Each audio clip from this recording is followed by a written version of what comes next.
Ồ,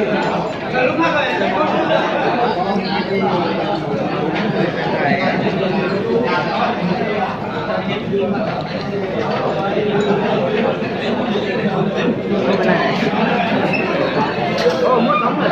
Mở lên, mở thôi.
Hiện được 24 trường hợp,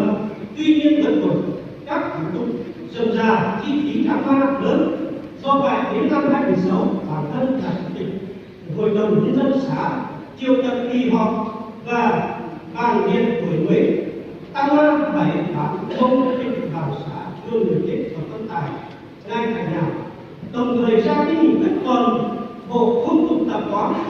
đổi mới theo tinh thần nội dung đề án đề ra theo nghị quyết 06 2017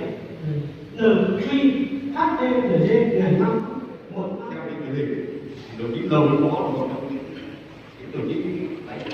chí lãnh đạo huyện và ý kiến phòng trong cái việc này báo cáo tất cả các đồng chí là như thế. Thưa quý vị là điều cách có thể khẳng định rằng có đề án tuyên truyền về sản xuất văn hóa trong năm đấy cùng vào hôm thì mà đã chuyển biến từ cái thức cái hành động và đã thay đổi con quen từ lâu rồi và đã trở thành tập tục, và đây là vấn đề hết sức nhạy cảm trong đời sống tâm linh của người Mông. Trong thời gian tới, mặc dù đề án chúng ta đã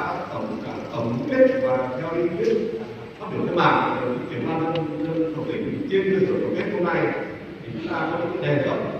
để có thể tiếp tục thực hiện đề án hoặc là các